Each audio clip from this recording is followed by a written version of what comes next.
Pagi-pagi luar biasa. Apa kabar hari ini? Kami bisa luar biasa.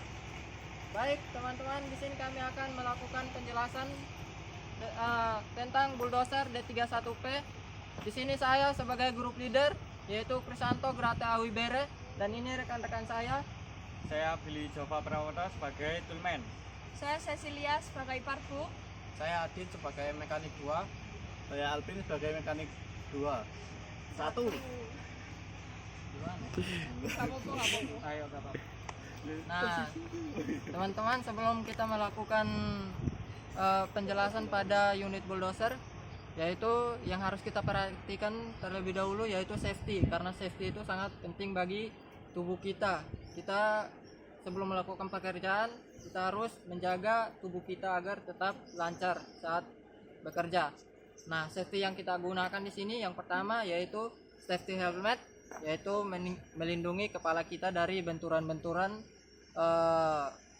besi-besi yang ada pada alat berat ini.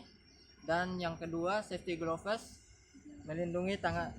Fungsi dari safety gloves ini yaitu untuk melindungi tangan kita dari serpian-serpian tajam yang ada pada komponen-komponen kecil di bagian unit bulldozer yang akan kita tuju ini.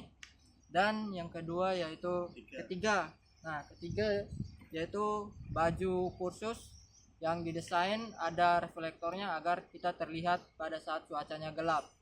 Dan yang keempat yaitu celana jeans. Fungsi celana jeans di sini agar melindungi kaki-kaki kita dari besi-besi yang ada pada unit alat berat. Nah, yang terakhir di sini ada safety shoes. Fungsi safety shoes di sini untuk menjaga kaki kita dari jatuhnya benda-benda berat yang tidak kita ketahui.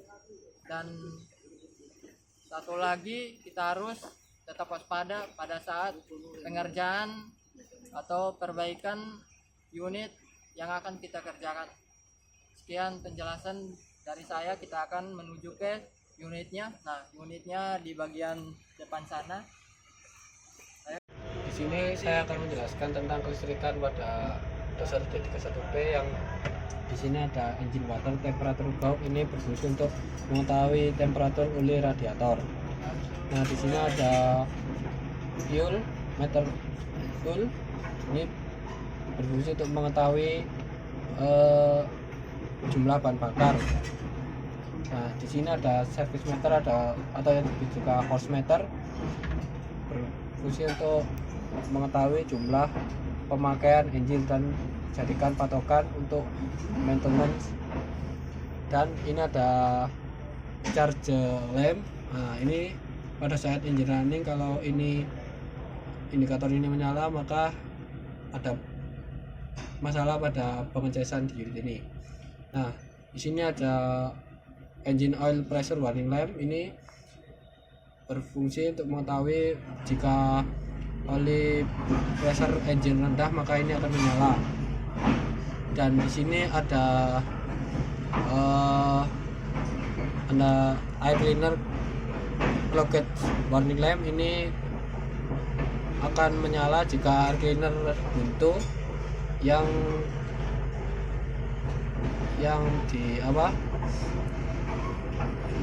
mendapatkan peringatan dari das indikator. Dan yang ini adalah starting switch. Nah, ini atau ignition switch. Ini arus dari baterai setelah melalui fuse atau voltage baterai akan melalui sini. Ini ada posisi heat, off, on, sama start. Nah, di sini ada lamp switch. Ini untuk tombol untuk menyalakan lampu di sistem sini. Nah, di sini ada heater signal, yaitu sinyal pemanas. Ini heat ini akan menyala ketika diposisikan heat selama kurang lebih 20 sampai 30 detik, dan ketika heat dimatikan ini juga akan mati. Beberapa komponen kelistrikan pada PC200.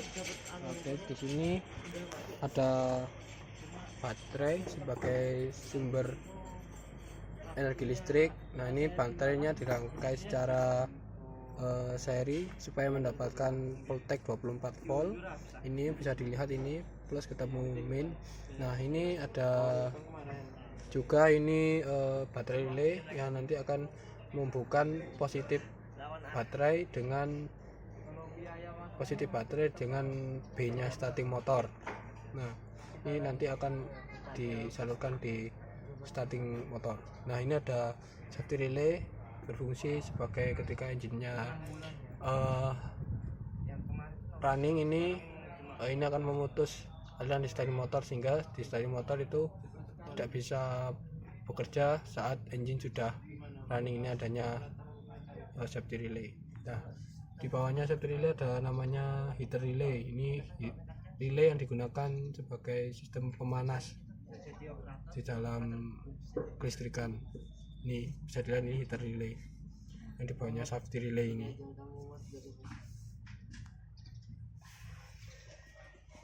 Kemarin Pak mau bukaan enggak jauh? Enggak, itu kan saya itu didaftarin karena sertifikat sama pihak sekolah. Apa kamu mau bantu? Oh, boleh. Kan dari pengalaman itu tahu dulu ini praktikum tadi. Praktikum kita ya. Saya tahu dari kelas 1 sampai kelas 3. Oh, praktiknya dari kelas 1 sampai kelas 3. Aslinya kan dari kami. Pak Matersun. Kayak praktek gitu. Jadi cari sendiri dari Saya kan kalau praktik itu kan kelas 2. Dewi matiin Dewi. Sini kita ada di unit excavator dan saya di sini akan menjelaskan cara kerja dan fungsi fuse pada unit excavator ini. Langsung saja kita ke bagian fuse-nya. Nah, bisa kita lihat teman-teman di sini untuk fuse-nya ada ukurannya masing-masing. Nah, fungsi dari fuse ini apabila terjadi korslet pada rangkaian kelistrikan maupun itu lampu atau komponen-komponen kelistrikan lainnya, apabila terjadi korsletan maka fuse ini akan terputus sehingga tidak menyebabkan terjadinya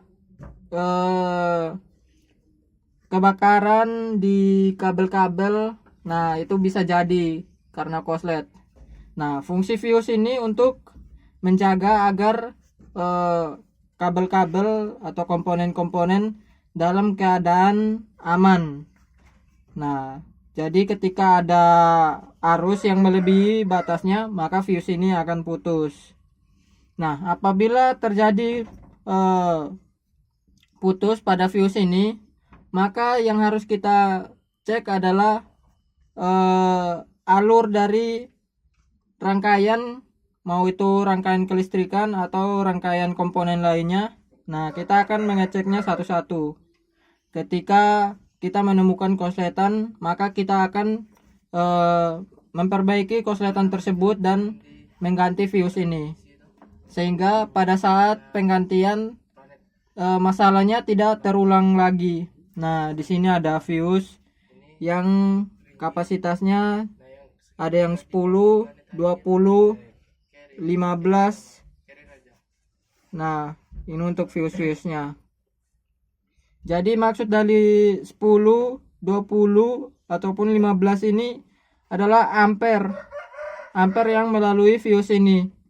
Jadi misalnya di sini ada 10 yang 10 ampere lah. Nah, apabila arus yang melewati fuse ini melebihi 10 ampere, maka fuse ini akan secara otomatis putus. Jadi fungsi fuse ini sebagai safety juga.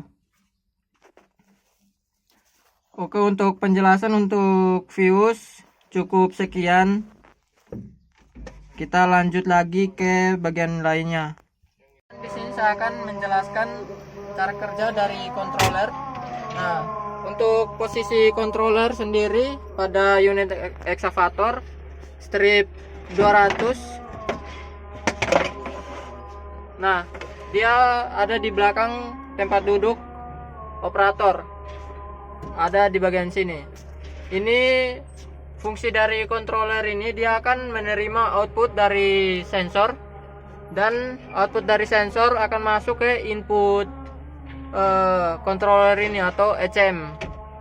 Nah, setelah itu ECM ini akan memberikan pemberitahuan kepada monitor atau alat-alat yang bisa membantu operator mengoperasikan unit ini.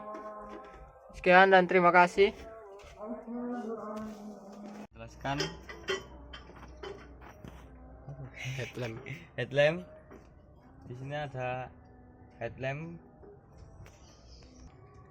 Baik, di sini saya akan menjelaskan headlamp. Nah, di sini ada headlamp sebagai penerangan utama, dan di atas sebelahnya boom. Loh, Nah, di situ ada yang namanya working lamp.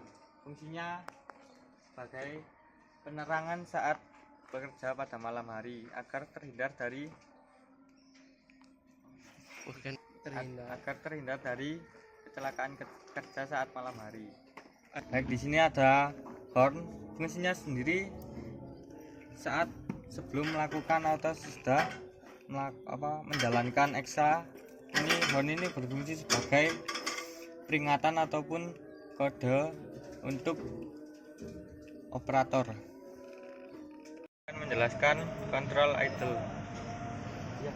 kontrol dial. Apa wis?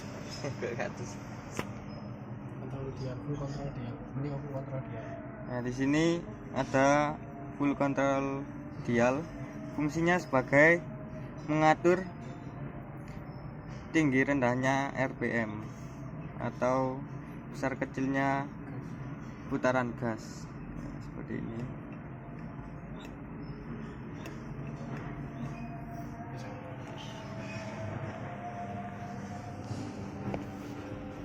Saya akan menjelaskan heater. Heater sendiri berfungsi sebagai pemanas udara sebelum masuk ke intake manifold. Sekian penjelasan video dari kami. Kami ucapkan terima kasih banyak. Atau ada yang kurangnya mohon dimaklumi karena di sini kita lagi sedang belajar atau sama-sama belajar.